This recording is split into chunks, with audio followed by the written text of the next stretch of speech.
And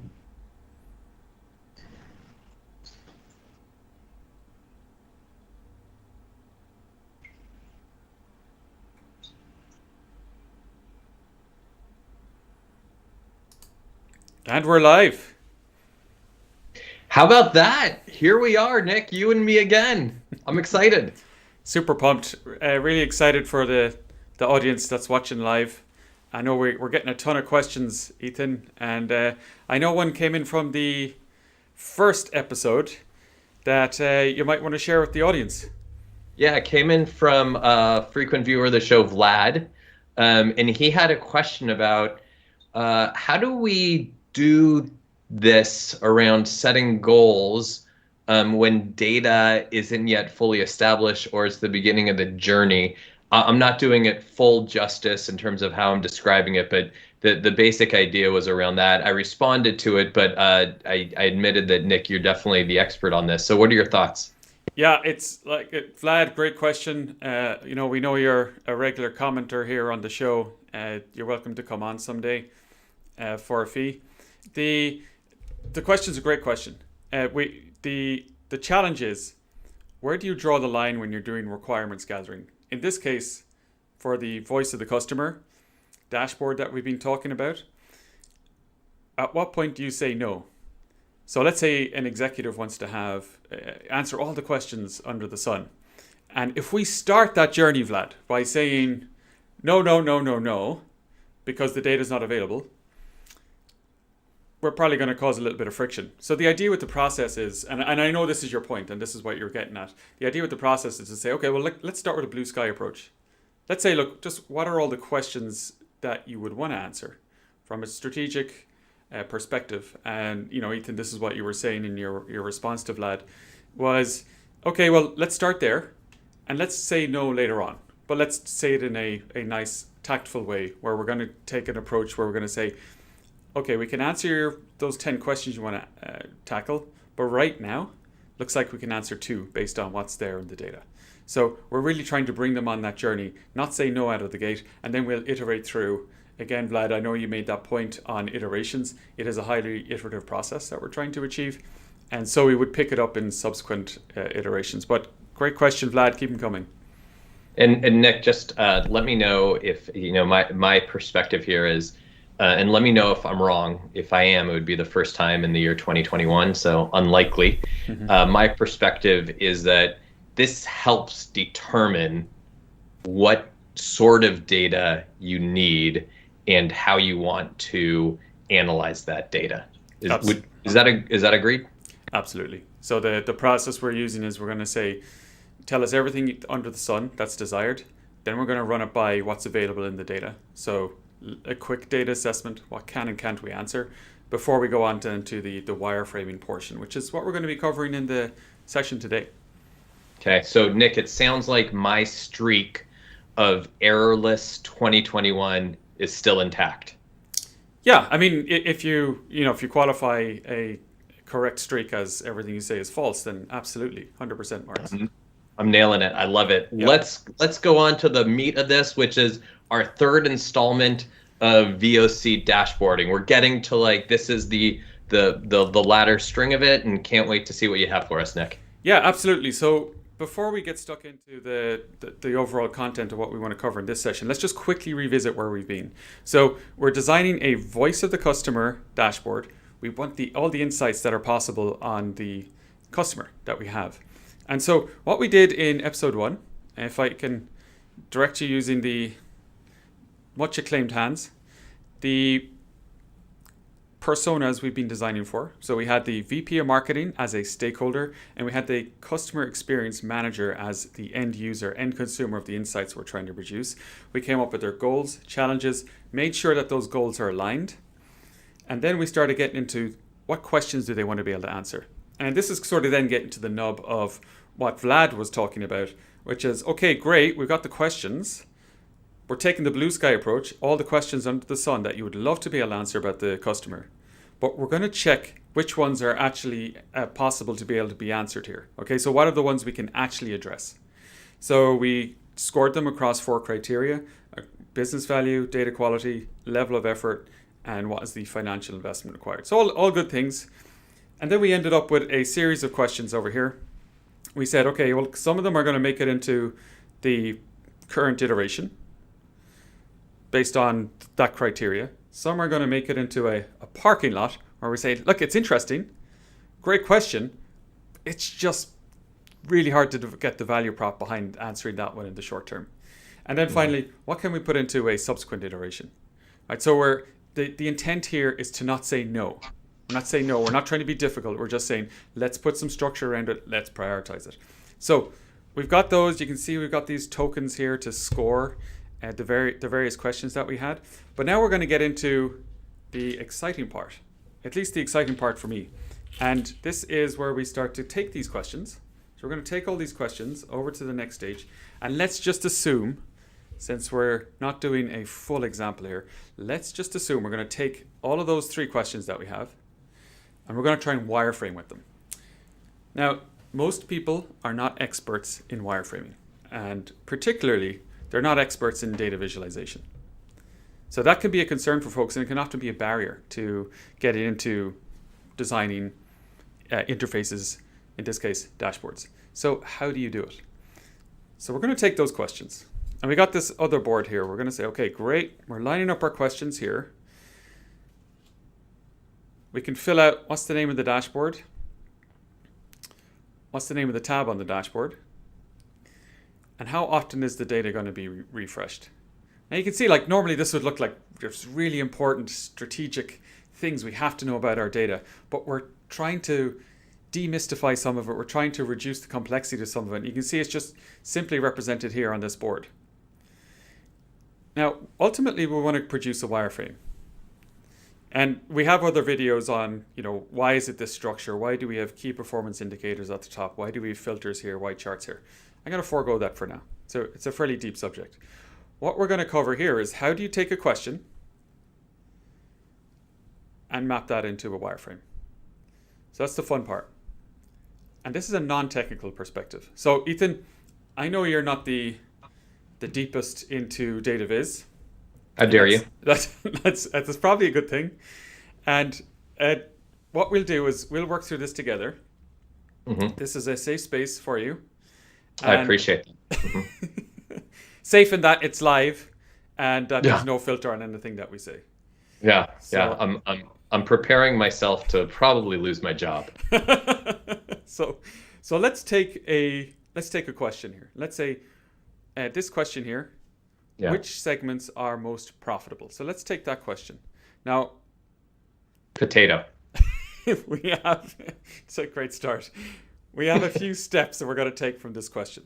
So continuing on the theme of the board game, we have lots of different cards that we're going to be using. So here's the cards to help us come up with the vision. Here's cards that's going to help us come up with the action. The so what? Why are we doing this? And I'm going to get into these in a little bit more detail shortly. We've got cards to help you pick what charts you want to be able to use. So how are we going to visualize it? And then we've got cards for like the filters and let's say the key performance indicators here. So what we're going to do, we're going to take a question and we're going to say, okay, let's come up with the vision. In natural language, preferably in Irish, what do you want to see to answer that question? And that could be anything from, I want to see a pie chart. Okay, fine. To, okay, look, I want to see a detailed breakdown of all our customer segments over the last 3 years. And I want to see a trend of them over time and by month. Like whatever level of detail, because this is user driven. That's the intent here. We're trying to connect a non-technical user to a somewhat technical concept of data visualization. So in your own words, in Irish, okay, great. Let's hear it. And it's really a shame that I can't do an Irish accent, because if I could, I'd really find a good way to lose my job. So what I want to see is the movement up or down in profitability.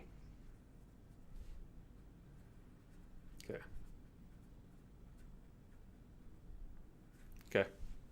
Love it. And I want to see that, the trend of that over the last several years. Okay. Okay, that's great. And I'm sorry, Nick, I can only do a Welsh accent. Yeah, I think you nailed the Welsh accent. I could do like an American version of an Irish accent. Oh, can we hear it? Hello, Ethan. Could you bring the potatoes in from the field, please? I was kind of like a John Wayne effort. Yeah, no, that was really good. You certainly did better than Sean Connery. Uh, it, he was he a Russian, but he went with his regular accent, and I think it was The Hunt for Red October. Anyway, keep going, Nick. Look, talking about accents, I think one of the best I ever heard was Brad Pitt in Snatch, wasn't it? It wasn't Lock, Yeah, Stock. Yeah, it was Snatch. yeah, Brilliant. it was Snatch. Yeah, I Brilliant mean, Pikey accent. I had to coach him so much on that. Okay, yeah, let's carry on. So, if we want to get more detailed, so if we're feeling like, hey, let's continue this conversation on what you want to see, and let's try and increase the data literacy. I'll use inverted commas there because that's high fashion, data literacy. Yeah, yeah. What is that in terms of, let's try and bridge over to data visualization a little bit. Are we comparing things? Are we doing a comparison over time? Are we looking at a relationship, a composition, a distribution, or some sort of table? You don't need to answer that. But if you're feeling like strongly it's one of those, we can tick it off, because what that does, it lets us narrow down the number of charts that are going to help us, that are going to be a best practice for that sort of question. You said I can tick it off. Can I tick you off? You've done that, like I think the first time we met, and it hasn't been ticked on yet. It's one of my core competencies. I think that you mentioned a trend, or over time. Over time, I think is what you called it. Got it. Yeah. Okay. I kind of like that the pen color is a similar color to the Envision card. Now, this is great. Yeah. So this is already a bit of progress for us. But if we wanted to get even more detailed, we've got the other side of this card, and we can address a few more things here if we wanted to. We could say, well, this is getting really technical. And if I want to do, I could just skip this part. But let's say we'll carry it on. I can say, okay, well, how many dimensions are in that? And a lot of people, aren't really familiar what dimensions are. And the same thing with measures. Okay, so how many measures? So we could also say, well, what sort of filters would you like to look at that by? So you might say, Nick, we got a bunch of customer segments, but I love seeing them by geography. Or, I love seeing them by, some sort of demographic. Or driving distance from a store, whatever it is. We could note all of that stuff here. So that helps us get more and more detailed. For now. Do you want to do that or no? No, let's just skip it for now. Okay, because I like that we were talking about dimensions. It reminded me of Twilight Zone. Yeah. Do you want to talk more about that? Like, why do you think the Twilight Zone has anything to do whatsoever with data visualization? It brings me back to the opening of Twilight Zone, when it was the dimension of time and space. So you mentioned that look, I don't want to get into the science of how all that relates to this. It would be a little bit probably beyond you. So let's just get back to the topic at hand. Okay. Well, Ethan, I was hoping you were going to go in a direction with that where we could talk about something interesting about movies.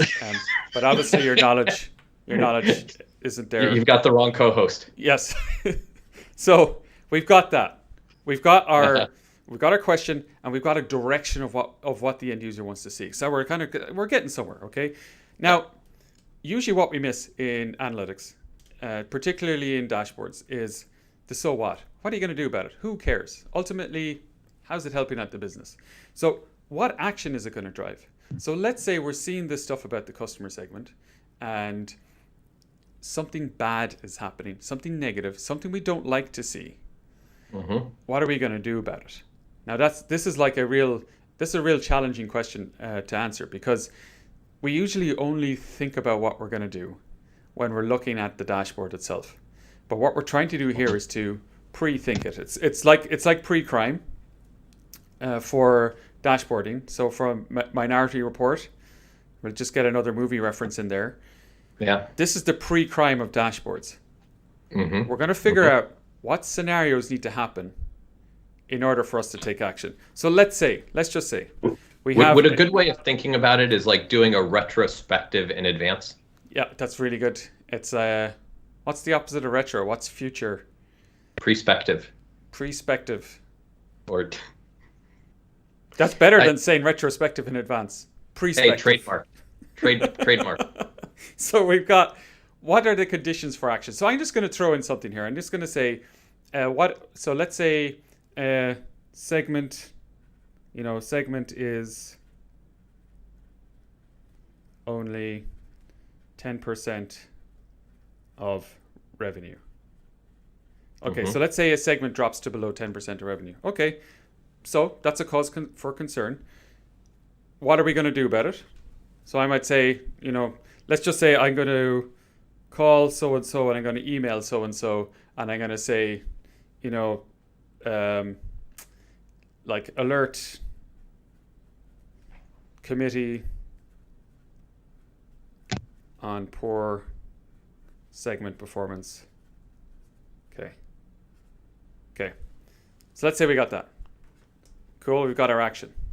Very cool. Now we might have a lot of these. So we have a lot of action cards. Right? So you could end up having a stack of action cards per question. Then finally we're going to pick a chart.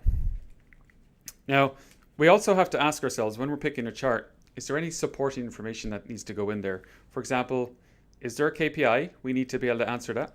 So we might say, what if it's like top 3 segments. So let's say revenue for top 3 segments. That's an interesting KPI to have, and let's say it's like 50 million. So we've got a KPI related to that, and we want to keep that above, let's say 48 million. So if we wanted to, we could draw in a goal or however we wanted to define that KPI. And then we mentioned there was a few filters. So we said maybe there's like a region filter. And when we ever do this, it's good to give just some examples. So Europe, let's say. And just for the audience, AMER is short for China. Yeah. Or is it Brazil? I'm not sure myself. I just hear it a lot, so we'll just put it in. It sounds modern.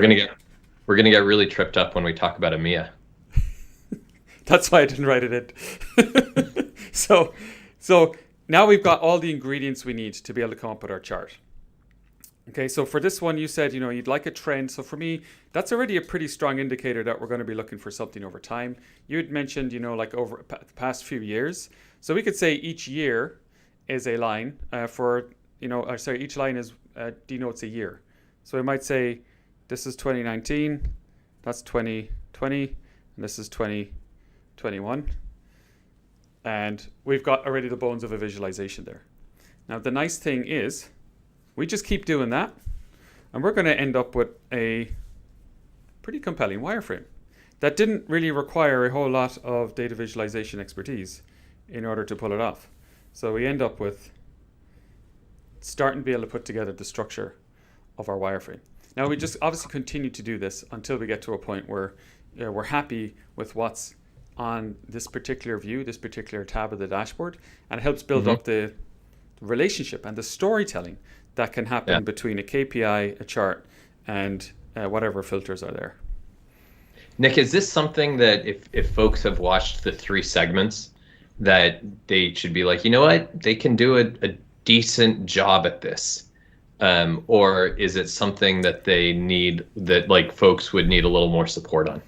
It's intended to be something that's that people can pick up and do better than how they're doing it right now. If they wanted to knock it out of the park, it's absolutely something we can help out with. But it is intended to be like, okay, get started, take the board game approach, get yourself a little up to speed. But it's a fantastic way of increasing data literacy in an organization, and to make it fun and to sort of demystify aspects of it and to create that bridge between the technical and non-technical folks, and help everyone have a seat at the table for designing a wireframe. Yeah, and if people are interested in this kit that Nick has been sharing, just please let us know. We'll be in touch with you. Nick, were there other things around this that I know that I cut you off. I thought folks wanted to hear more of me and less of you. Is there anything? Had you pretty much gone through the things that you wanted to before I cut you off, or there were more things that we should get to? No, that's it. And obviously, we tried to keep these segments short. It's like there's a lot more detail we could go into here, but this is a pretty high level overview of the overall approach. Okay. I think that's very helpful. I do want to thank our viewers and former guests, but our viewers for providing comments and questions. We love that, and we love providing responses to it. Before we sign off for the day, Nick, anything else that you wanted to bring up? No, I think the challenge for people is how do you get started in this stuff sometimes, and it can seem overly detailed, especially the field of data visualization. Just get started. Don't wait. There's no perfect. Like, it's much better to have an imperfect dashboard and visualization in front of someone than no visualization at all. So try not to see it as a barrier. And this is a great way to get started. Thanks, Nick. Appreciate it. My name's Ethan Silvers. I'm Nicholas Kelly. Thanks, everybody, for joining us on this live presentation from Between Two Consultants. Thank you. Take care. Have a great